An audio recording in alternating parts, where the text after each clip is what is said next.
Anyway എനിക്ക് പ്രത്യേകിച്ച് ടോപ്പിക്കൊന്നും കിട്ടിയില്ല. എനിവേ ദൈവവചനം എല്ലാവരോടും പ്രസംഗിക്കാനും വചനം തന്നെ എടുക്കാമെന്ന് വിചാരിച്ചു. എൻ്റെ ഡെയിലി ബൈബിൾ റീഡിങ്ങിൽ എന്നെ ഇൻഫ്ലുവൻസ് ആക്കിയ കുറച്ച് കാര്യങ്ങൾ ഞാൻ നിങ്ങളുമായിട്ട് ഷെയർ ചെയ്യാൻ ആഗ്രഹിക്കാം. അപ്പം യോഹന്നാൻ്റെ സുവിശേഷത്തിൽ യോഹന്നാൻ സ്നാപകൻ ഈശോ തമ്പുരാനെ എങ്ങനെയാണ് സാക്ഷ്യപ്പെടുന്നത് നമുക്ക് നോക്കാം. യോഹന്നാൻ്റെ സുവിശേഷം 1-ാം അധ്യായം 1-ാം വാക്യം എല്ലാവർക്കും അറിയാവുന്ന വചനമാണ്. ആദിയിൽ വചനമുണ്ടായിരുന്നു, വചനം ദൈവത്തോടു കൂടിയായിരുന്നു, വചനം ദൈവമായിരുന്നു. അപ്പം ആദിയിൽ വചനമുണ്ടായിരുന്നു. ആദിയിൽ വചനം എന്ന് പറയുമ്പോൾ അത് യേശു. ആദ്യം മുതൽക്കേ യേശു തമ്പുരാനുണ്ടായിരുന്നു. 1-ാം അധ്യായം 14-ാം വാക്യം വീണ്ടും വചനം ജഡമായി തീർന്നു. എങ്ങനെയാണ് വചനം ജഡമായി തീർന്നത് നമുക്കെല്ലാവർക്കും അറിയാം. യേശു മനുഷ്യാവതാരം ചെയ്ത് ഭൂമിയിലേക്ക് വന്നു. പിന്നെ വീണ്ടും പറയുന്നുണ്ട്, കൃപയും സത്യവും നിറഞ്ഞവനായി അവൻ നമ്മുടെ ഇടയിൽ പാർത്തു. അപ്പം ലൂക്കോസിന്റെ സുവിശേഷം 1-ാം അധ്യായത്തിൽ നമ്മൾ വായിക്കുന്നുണ്ടല്ലോ, ഗബ്രിയേൽ മാലാഖ പരിശുദ്ധ അമ്മയോട് വന്ന് പറയുന്നുണ്ട്, കൃപ നിറഞ്ഞവളെ നിനക്ക് വന്ദനം, കർത്താവ് നിന്നോടുകൂടെ, അത്യുന്നതന്റെ ശക്തി നിന്റെ മേൽ നിഴലിടും, നീ ഒരു മകനെ പ്രസവിക്കും, അവന് ഇമ്മാനുവേൽ അർത്ഥമുള്ള യേശു എന്ന് പേരിടണം. ആ പറഞ്ഞ നിമിഷം തന്നെ അമ്മ തമ്പുരാനെ ഗർഭിണിയാകുന്നു, പരിശുദ്ധാത്മാവിൽ നിറയുന്നു. ആ പരിശുദ്ധാത്മാവിൽ നിറഞ്ഞ് തമ്പുരാനെയും കയറി എലിസബത്തിന്റെ അടുക്കിലേക്ക് യാത്രയാകുന്നു. ആ പരിശുദ്ധാത്മാവിന്റെ കൃപ കുറച്ച് എലിസബത്തിനും കിട്ടുന്നു, ഉള്ളിലുള്ള യോഹന്നാൻ സ്നാപകനും കിട്ടുന്നു. തുള്ളിച്ചാടുന്നു യോഹന്നാൻ സ്നാപകൻ. അപ്പം അവൻ കൃപയും സത്യവും നിറഞ്ഞവൻ. അപ്പം കർത്താവ് ജനിക്കുന്ന ആ സമയം കൊണ്ട് കൃപ ഉണ്ടാകുകയാണ്. ഓക്കെ, അടുത്ത സെന്റൻസ്, അവൻ്റെ തേജസ് നമ്മുടെ ദൈവത്തിൻ്റെ ഏകജാതനായവൻ്റെ തേജസ്സായി കണ്ടു. ഈ യോഹന്നാൻ സ്നാപകൻ ഭൂമിയിൽ വന്ന് ജനിച്ച ശേഷം മരുഭൂമിയിലായിരുന്നു വാസം. വെട്ടുക്കിളിയും കാട്ടുതേനും ഒക്കെ ആയിരുന്നു അവൻ്റെ ആഹാരം. മത്തായിയുടെ സുവിശേഷം 3-ാം അധ്യായത്തിൽ ശരിക്കും ഇച്ചിരിയുടെ വിശദമായിട്ട് പറയുന്നുണ്ട്, ഇങ്ങനെ തോല് കൊണ്ടുള്ള ഉടുപ്പും അങ്ങനെയൊക്കെയാണെന്ന് പറഞ്ഞാൽ. അപ്പം അത് കഴിഞ്ഞ് യോർദാനക്കരെ വന്ന് വെള്ളത്തിൽ സ്നാനം കഴിപ്പിച്ചുകൊണ്ടിരിക്കുക ആൾക്കാരെയൊക്കെ. അപ്പം യഹൂദരിൽ ചിലർക്കൊരു സംശയം, ഇത് മശിഹയാണോ ക്രിസ്തുവാണോ എന്നൊക്കെ പറഞ്ഞു. അപ്പം അവർ ഈ ലേവ്യരെയും പുരോഹിതന്മാരെയൊക്കെ ഇങ്ങോട്ട് ആളയച്ചിട്ട് ചോദിക്കുകയാണ് യോഹന്നാൻ സ്നാപകന്റെ അടുത്ത്, നീ ആരാണ്? നീ ക്രിസ്തുവാണോ? നീ ഏലിയാവാണോ? നീ പ്രവാചകനാണോ? അപ്പോൾ യോഹന്നാൻ സ്നാപകൻ പറഞ്ഞു, ഇതൊന്നും അല്ല ഞാൻ. യോഹന്നാൻ 1-ാം അധ്യായം 23-ൽ പറയുന്നു, കർത്താവിൻ്റെ പാത നിരപ്പാക്കുവിൻ എന്ന് മരുഭൂമിയിൽ വിളിച്ചു പറയുന്നവൻ്റെ ശബ്ദമാകുന്നു ഞാൻ. യോഹന്നാൻ വേണേൽ പറയായിരുന്നു, ഞാൻ സക്കറിയ പുരോഹിതന്റെ എലിസബത്തിന്റെ മകനാണെന്ന് വേണേൽ പറയാമായിരുന്നു. പക്ഷെ അത് പറഞ്ഞില്ല. എന്നാണ് പറഞ്ഞത്, ഞാൻ കർത്താവിൻ്റെ പാത നിരപ്പാക്കുവാൻ മരുഭൂമിയിൽ വിളിച്ചു പറയുന്ന ഞാനാകുന്നു, അവൻ്റെ ശബ്ദമാകുന്നു ഞാൻ. അപ്പം യോഹന്നാന് ദൃഢനിശ്ചയമുണ്ടായിരുന്നു എന്തിനാണ് യോഹന്നാൻ ഭൂമിയിലേക്ക് വന്നു എന്നുള്ളത്. കർത്താവിൻ്റെ പാത നിരപ്പാക്കി ആൾക്കാരെയെല്ലാം മാനസാന്തരപ്പെടുത്തി വെള്ളത്തിൽ സ്നാനം കഴിപ്പിച്ച് യേശു തമ്പുരാനെ സ്നാനം കഴിപ്പിക്കാനാണ് വന്നു എന്നുള്ളത് യോഹന്നാന് ദൃഢനിശ്ചയമുണ്ടായിരുന്നു. വീണ്ടും അവർ യോഹന്നാനോട് ചോദിക്കുകയാണ്, നീ എന്തിനീ വെള്ളത്തിൽ ഇവരെ സ്നാനം കഴിപ്പിക്കുന്നേ?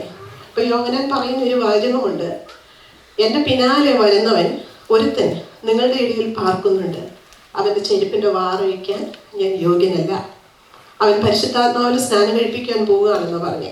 അപ്പോൾ ഈ ചെരുപ്പിൻ്റെ വാറെന്നൊക്കെ ഞാനിങ്ങനെ വായിച്ചു വന്നപ്പോൾ ഞാനൊന്ന് ചിന്തിച്ചു, നമ്മുടെ ഗ്യാരേജിൽ കാണും ഒരു 10-30 വാറുള്ള ചെരുപ്പ്, വാറില്ലാത്ത ചെരുപ്പ് എല്ലാം കാണുമല്ലേ. ഇതിന് ഏതെങ്കിലും ഒക്കെ ഒരു ടൈപ്പിലുള്ളതായിരിക്കും യേശു തമ്പുരാനും ഇട്ടത്. അപ്പോൾ ആ ചെരുപ്പ് തമ്പുരാൻ്റെ കാലിൽ കയറിയപ്പം അതിനുമുണ്ടായി ഒരു വിശുദ്ധി അല്ലേ. യോഹന്നാൻ ആ ചെരുപ്പിന് കൊടുത്ത വിശുദ്ധി അല്ലേ, എത്ര വിലപ്പെട്ടതാണ്. അപ്പം തമ്പുരാന് യേശു തമ്പുരാന് കൊടുക്കുന്ന വില എത്ര വിലപ്പെട്ടതാണ് അല്ലേ. അപ്പം ഈ യോഹന്നാൻ സ്നാപകൻ ഇത്ര വില യേശു തമ്പുരാന് കൊടുക്കണമെങ്കിൽ യോഹന്നാൻ സ്നാപകനെ പറ്റി നമ്മൾ ഒന്നുകൂടി ഒന്ന് ഡീപ്പായിട്ട് ചിന്തിച്ച് നോക്കുമ്പോഴേ, ലോകാരംഭം മുതൽ പ്രവാചകന്മാർ പറയുകയാണ്, മരുഭൂമിയിൽ വിളിച്ചു പറയുന്ന വാക്കാവെന്ന് പറഞ്ഞിട്ട് യേശയ്യാപ്രവാചകൻ ഇങ്ങനെ യേശയ്യാപ്രവാചകന്റെ പുസ്തകത്തിൽ എഴുതിയിട്ടുണ്ട്. അപ്പം ലോകാരംഭം മുതൽ യേശയ്യാപ്രവാചകൻ ഇങ്ങനെ പ്രവചിച്ച് പറഞ്ഞേക്കുന്ന ഇങ്ങനെ യോഹന്നാൻ സ്നാപകൻ ഉണ്ടാകുന്നു, മുന്നോടിയായിട്ട് യേശുവിൻ്റെ മുന്നോടിയായിട്ട് വരുമെന്നും അത് കഴിഞ്ഞ് യേശു തമ്പുരാൻ ഉണ്ടാകുന്നു എല്ലാം പറഞ്ഞതിന് അങ്ങനെ മുന്നോടിയായിട്ട് യോഹന്നാൻ സ്നാപകൻ ജനിച്ചേക്കുക. അത് കഴിഞ്ഞ് സക്കറിയ പുരോഹിതൻ മദ്ബഹയിൽ വന്നു കുർബാന ചൊല്ലിക്കഴിഞ്ഞപ്പോഴും വലതുഭാഗത്ത് ദൂതൻ വന്ന് പ്രത്യക്ഷപ്പെട്ട് അരുളപ്പാടുകൾ ഉണ്ടായിരിക്കുന്നതാണ് യോഹന്നാൻ സ്നാപകൻ. എലിസബത്തിന്റെ സക്കറിയ പുരോഹിതന്റെ മകനായിട്ട് നല്ല ദമ്പതികൾ ദൈവസന്നിധിയിൽ കുറ്റമില്ലാത്തൊരു നീതിയുള്ളവരുമായ ഒരു ദമ്പതിയുടെ മകനായിട്ട് ജനിച്ചവൻ, ഉള്ളിൽ ഉദരത്തിൽ പരിശുദ്ധാത്മാവോട് നിറഞ്ഞ് തുള്ളിച്ചാടിയവൻ. ഈ യോഹന്നാന് ഈശോ തമ്പുരാന്റെ ചെരുപ്പിന്റെ വാറഴിക്കാൻ യോഗ്യതയില്ലെങ്കിൽ നമ്മളുടെ യോഗ്യത എന്താണ്?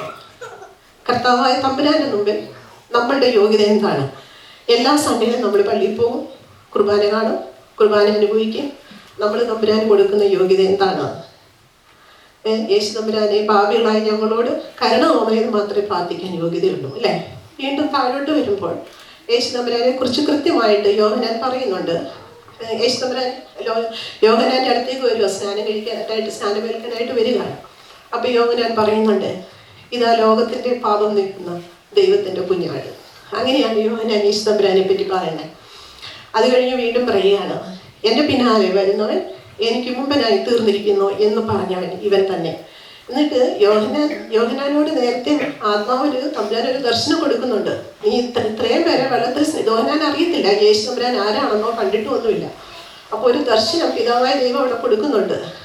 അപ്പം ഇങ്ങനെ ഒരു ദർശനം കാണുവാണ്, ഞാൻ വെള്ളത്തിൽ സ്നാനം കഴിപ്പിച്ചുകൊണ്ടിരിക്കുമ്പോൾ ആത്മാവ് ഒരാളുടെ മേൽ വന്നിറങ്ങി ആവസിക്കുന്നു എന്നൊരു ദർശനം കാണുക. പക്ഷെ എന്നിട്ടും യോഹന്നാൻ അവനെ അറിയുന്നില്ല. പക്ഷേ വീണ്ടും പിതാവായ ദൈവം യോഹന്നാനോട് പറയുന്നുണ്ട്, നീ സ്നാനം കഴിപ്പിക്കുമ്പോൾ ആരുടെ മേൽ പ്രാവിൻ്റെ രൂപത്തിൽ ആത്മാവ് ഇറങ്ങി വരുന്നോ, അവൻ്റെ മേൽ ആവസിക്കുന്നുവോ, അവൻ പരിശുദ്ധാത്മാവിൽ സ്നാനം കഴിപ്പിക്കും. അങ്ങനെ ഞാൻ കാണുകയും അവൻ ദൈവപുത്രനെന്ന് അവനാണ് ദൈവപുത്രനെന്ന് ഞാൻ സാക്ഷ്യപ്പെടുത്തുകയും ചെയ്തിരിക്കുന്നു എന്നാണ് യോഹന്നാന്റെ സുവിശേഷം 1-ാം അധ്യായം 34-ാം വാക്യത്തിൽ പറയുന്നത്. അപ്പോൾ കൊലോസ്യർക്ക് എഴുതിയ ലേഖനം 1-ാം അധ്യായം 14 മുതൽ 20 വരെയുള്ള വാക്കുകൾ ആരെയൊന്ന് വായിക്കാവുന്ന പ്ലീസ്. കൊലോസ്യർക്ക് എഴുതിയ ലേഖനം 1-ാം അധ്യായം 14 മുതൽ 20 വരെയുള്ള വാക്യങ്ങൾ.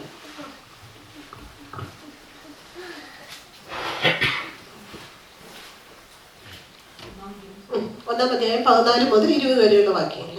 അവനിൽ നമുക്ക് പാപമോചനമെന്ന വീണ്ടെടുപ്പുണ്ട്. അവൻ അദൃശ്യനായ ദൈവത്തിന്റെ പ്രതിമയും സർവസൃഷ്ടിക്കും ആദിജാതനുമാകുന്നു. സ്വർഗത്തിലുള്ളതും ഭൂമിയിലുള്ളതും ദൃശ്യമായതും അദൃശ്യമായതും, സിംഹാസനങ്ങളാകട്ടെ, കർത്തൃത്വങ്ങളാകട്ടെ, വാഴ്ചകളാകട്ടെ, അധികാരങ്ങളാകട്ടെ, സകലവും അവൻ മുഖാന്തരം സൃഷ്ടിക്കപ്പെട്ടു. അവൻ മുഖാന്തരവും അവനായിട്ടും സകലവും സൃഷ്ടിക്കപ്പെട്ടിരിക്കുന്നു. അവൻ സർവ്വത്തിനു മുമ്പേയുള്ളവൻ, അവൻ സകലത്തിനും ആധാരമായിരിക്കുന്നു. അവൻ സഭ എന്ന ശരീരത്തിന്റെ തലയുമാകുന്നു. സകലത്തിലും താൻ മുമ്പനാകേണ്ടതിന് അവൻ ആരംഭവും മരിച്ചവരുടെ ഇടയിൽ നിന്ന് ആദ്യമായി എഴുന്നേറ്റവനുമാകുന്നു. അവനിൽ സർവ്വസമ്പൂർണ്ണതയും വസിപ്പാനും അവൻ ക്രൂശിൽ ചൊരിഞ്ഞ രക്തം കൊണ്ട് അവൻ മുഖാന്തരം സമാധാനമുണ്ടാക്കി ഭൂമിയിലുള്ളതോ സ്വർഗത്തിലുള്ളതോ സകലത്തെയും അവനെ കൊണ്ട് തന്നോട് നിരപ്പിപ്പാനും പിതാവിന് പ്രസാദം തോന്നും. അപ്പം പൗലോസ്ലീഹ യേശുദമ്പുരാനെ പറ്റി പറയുന്ന കാര്യങ്ങളായത്. ആരംഭം മുതൽ അവനുണ്ടായി ദൃശ്യവും അദൃശ്യവും കാണപ്പെടുന്നതും കാണപ്പെടാത്തതുമായ സ്വർഗത്തിലുള്ളതും ഭൂമിയിലുള്ളതും വാഴ്ചകളും അധികാരങ്ങളും കർത്തൃത്വങ്ങളും സിംഹാസനങ്ങളും എല്ലാം അവനുള്ളവായിരിക്കുന്നു. അവൻ സർവ്വത്തിനു മുമ്പേ ആദിജാതനാണ്, സഭയുടെ തലവനാണ്. ഇതെല്ലാം യേശുദമ്പുരാനെ പറ്റി പൗലോസ്ലീഹായും പറഞ്ഞിരിക്കുകയാണ്. അപ്പം യേശുദമ്പുരാൻ ആരാണെന്നോ ഒരിച്ചിരി നമുക്ക് വ്യക്തമായെന്നും ഞാൻ മനസ്സിലാക്കുന്നു. ഇനി എബ്രായർ 4:12 ദൈവത്തിന്റെ വചനം ജീവനും ചൈതന്യവുമുള്ളതും ഇരുവായുത്തിലുള്ള ഏതു വാളിനേക്കാളും മൂർച്ചയേറിയതും പ്രാണനെയും ആത്മാവിനെയും സത്യമതികളെയും വേർപിടിക്കുന്നതും ഹൃദയത്തിലെ ചിന്തനങ്ങളെയും ഭാവനകളെയും വിവേചിക്കുന്നതുമാകുന്നു. അപ്പോൾ ദൈവത്തിന്റെ വചനം എന്ന് പറയുമ്പോൾ അത് വേർഡ് ഓഫ് ഗോഡ്, യഥേശ്. ഓക്കെ, അപ്പം ബൈബിളിലെ 2 വ്യക്തികൾ ഇതെങ്ങനെ പ്രവർത്തിച്ച് നമുക്ക് നോക്കാം. പത്രോസിന്റെ കാര്യം നമുക്കൊന്ന് എടുക്കാം. ലൂക്കോസ് എഴുതിയ സുവിശേഷം 22-ാം അധ്യായം 31 മുതൽ 34 വരെയുള്ള വാക്യങ്ങൾ. യേശു ശീമോനോട് പറയുക, ശീമോനെ സാത്താൻ കോതമ്പ് പോലെ ഞങ്ങളെ പാറ്റിക്കേണ്ടതിന് കൽപ്പന ചോദിച്ചു. ആരോടെ കൽപ്പന ചോദിക്കുന്ന? യഹോവേ ദൈവത്തോട്. അപ്പം നിന്റെ വിശ്വാസം പോയി പോകാതിരിക്കാൻ ഞാൻ നിനക്ക് വേണ്ടി അപേക്ഷിച്ചു. അപ്പം ഈ ശിഷ്യന്മാരെല്ലാം യേശുവിൻ്റെ കൂടെ നടന്ന് യേശുവിൻ്റെ അടയാളങ്ങളും അത്ഭുതങ്ങളും ഒക്കെ കണ്ട് പ്രവർത്തിച്ച് യേശു പ്രവർത്തിക്കുന്നതായിട്ട് വിശ്വസിച്ചും ഇങ്ങനെ വിസ്മയപ്പെട്ടും ഒക്കെ ഇങ്ങനെ ഇരിക്കുക. അപ്പോൾ അവരത്ര ഇങ്ങനെ സന്തോഷമില്ലാണ്ടിരിക്കുമ്പം സാത്താൻ ഒരു തോന്നല്, ഇവരുടെ വിശ്വാസം ഒന്ന് പരീക്ഷിച്ചാലോ എന്ന് വിചാരിച്ച്. സെയിം യോബിൻ്റെ കാര്യത്തിൽ ഇത് തന്നെയാണ് സംഭവിച്ചത്. യോബ് നല്ല നീതിമാനായിരുന്നു, നല്ല ദൈവഭക്തനായിരുന്നു. കുഞ്ഞുങ്ങൾ പോലും പാപം ചെയ്യുമെന്ന് വിചാരിച്ചിട്ട് ദൈവത്തിന് ഹോമയാഗമൊക്കെ കഴിപ്പിച്ചു അത്ര വിശുദ്ധനായിട്ട് ജീവിച്ചിട്ട് യഹോവയോട് എന്ന് സാത്താൻ ചോദിച്ചു, ഞാൻ ഭൂമിയിൽ ചെന്ന് യോബിനെ ഒന്ന് തൊടട്ടോ എന്ന് ചോദിച്ചു. യഹോവ കൽപ്പന കൊടുത്തു, പക്ഷെ അവൻ്റെ ആത്മാവിനെ മാത്രം തൊടരുതെന്ന് പറഞ്ഞു. യോബിനെല്ലാം നഷ്ടമായി. അവൻ്റെ ഭാര്യ പോയി, പിള്ളേർ പോയി, കഴുത പോയി, കാടുമാടുകളെല്ലാം പോയി, സമ്പത്തും പോയി, എല്ലാം പോയി. യോബ് മാത്രം അവശേഷിച്ചു പ്രാണങ്ങളൊക്കെ ആയിട്ട്.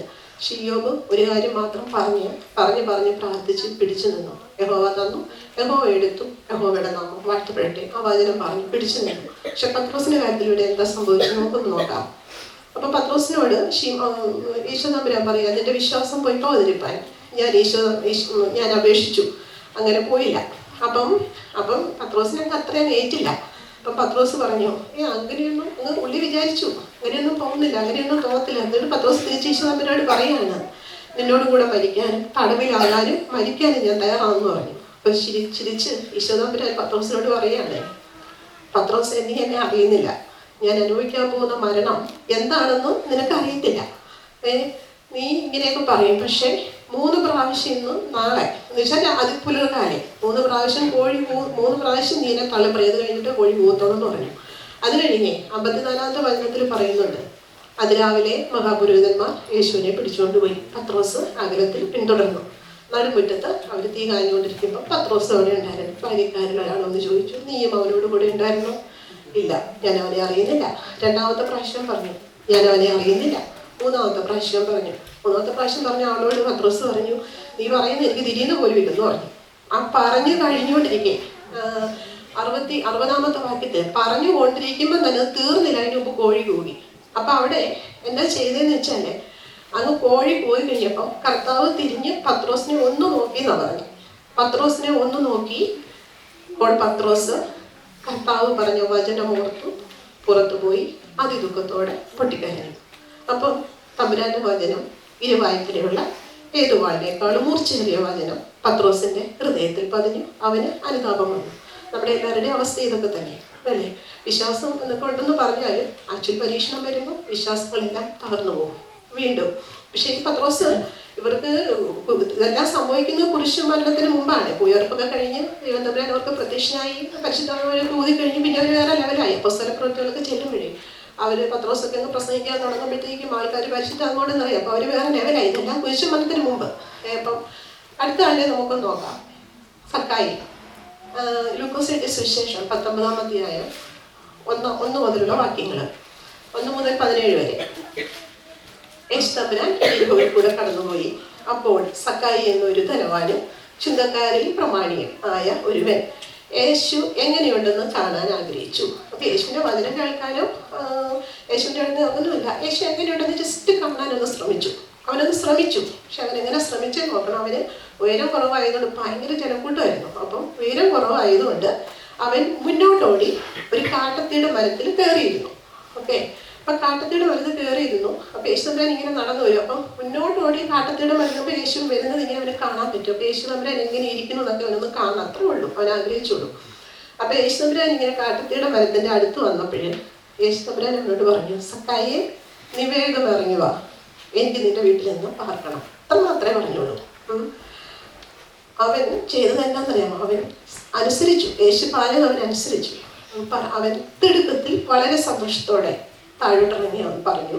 യേശു തമ്പുരാൻ ഒന്നും ചോദിച്ചില്ല, നീ വേഗം ഇറങ്ങി വാ, എനിക്ക് നിന്റെ വീട്ടിൽ പാർക്കണമെന്ന് മാത്രമേ പറഞ്ഞുള്ളൂ. തിരിച്ച് സക്കായി പറഞ്ഞത്, എൻ്റെ വസ്തുവകയിൽ പകുതി ഞാൻ തന്നെ കൊടുക്കും. ഞാൻ എന്തെങ്കിലും ചതിവായി മേടിച്ചിട്ടുണ്ടെങ്കിൽ അതിൻ്റെ 4 ഇരട്ടി ഞാൻ പകരം കൊടുക്കും. അപ്പം കർത്താവിൻ്റെ വചനം ഇരുവായത്തിലുള്ള ഏതുവാളിനേക്കാളും മൂർച്ചയേറിയ വചനം, ഹൃദയത്തിലെ ചിന്തനങ്ങളെയും പാവങ്ങളെയും വിവേചിക്കുന്ന വചനം സക്കായിയുടെ ഭവനത്തിലും കയറി, സക്കായിയുടെ ഹൃദയത്തിലും കയറി. അപ്പോൾ അത് കേട്ടപ്പോൾ യേശു തമ്പുരാന് സന്തോഷം വന്നു. അപ്പോൾ യേശു തമ്പുരാൻ എന്താ പറഞ്ഞേ? ഇവനും അബ്രഹാമിന്റെ സന്തതിയാകിയാൽ ഇന്ന് ഈ ഭവനത്തിന് രക്ഷ വന്നിരിക്കുന്നു. അപ്പൊ ഈ സക്കായിയുടെ ബയോളജിക്കൽ ഫാദർ വേറെ ആരെങ്കിലും ആയിരിക്കും, അല്ല അന്ത്രയോസോ ശീമോനോ ഒക്കെ വലിയ ആയിരിക്കും. അതൊന്നുമല്ല യേശു തമ്പുരാൻ പറഞ്ഞത്. യേശു തമ്പുരാൻ അവനെ അബ്രഹാമിന്റെ സന്തതി എന്നാണ് വിളിച്ചത്. ഇവനും അബ്രഹാമിന്റെ സന്തതിയാകിയാൽ ഈ ഭവനത്തിന് രക്ഷ വന്നിരിക്കുന്നു. അപ്പം ആ ഭവനത്തിൽ നിന്ന് ഉദ്ദേശിക്കുമ്പോൾ സക്കായി കാണും, അവന്റെ ഭാര്യ കാണും, അവന്റെ കുടുംബം കാണും, അവന്റെ ആടുപാടുകൾ കാണും, സമ്പത്ത് കാണും, അവന്റെ അപ്പൻ കാണും, അമ്മ കാണും, എല്ലാവരും കാണും. പക്ഷെ ഒരാള് ഈ ഈശോ തമ്പുരാനെ ഒന്ന് കാണാൻ ശ്രമിച്ചു. ഈശോ തമ്പുരാൻ പറഞ്ഞ വാക്കനുസരിച്ചു. അപ്പം അവനും അവന്റെ കുടുംബത്തിനും രക്ഷ വന്നിരിക്കും. ഈ സക്കായി എന്ന് പറഞ്ഞാൽ നമ്മുടെ മലങ്കര ഓർത്തഡോക്സ് സഭയിലും പ്രസിദ്ധനായി. എങ്ങനെയാണെന്നറിയാമോ? എനിക്ക് തോന്നുന്നില്ല ഏതെങ്കിലും ഒരു ഭവന കൂതാശയിൽ ഈ ഏതെങ്കിലും വായിക്കാത്ത ഒരു ഭവനവും കൂതാശ ചെയ്തിട്ടില്ലെന്ന് എനിക്ക് തോന്നുന്നത് അല്ലേ?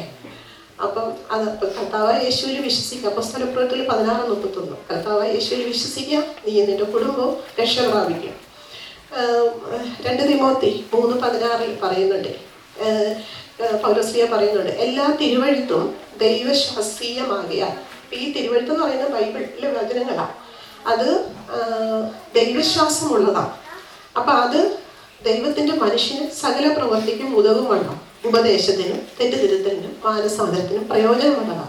അപ്പം ഞാൻ പറഞ്ഞു വരാൻ ഉദ്ദേശിക്കുന്നത്, നമ്മൾ ബൈബിൾ റീഡിങ് ഇമ്പോർട്ടൻ്റ് ആണ്.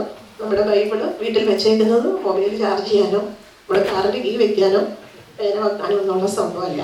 രാവിലെയും വൈകിട്ടും പറ്റുമ്പോഴെല്ലാം അത് വായിക്കുക, അതനുസരിച്ച് നമ്മൾ ജീവിക്കുക. നമ്മൾ രക്ഷപ്പെടും, നമ്മുടെ കുടുംബം രക്ഷപ്പെടും, നമ്മളെ അത് പഠിപ്പിക്കും, നമ്മളെ ഉപദേശിക്കും, നമ്മുടെ തെറ്റുതിരുത്തലിന് നമുക്ക് സഹായമാകും. ഈ ഒരു അവസരം തന്ന ബഹുമാനപ്പെട്ട അച്ഛനും അനുവിനും എന്നെ കേട്ട നിങ്ങളെല്ലാവർക്കും ദൈവനാമത്തിൽ ഞാൻ നന്ദി അറിയിക്കുന്നു. ദൈവം നമ്മളെല്ലാവരെയും അനുഗ്രഹിക്കട്ടെ.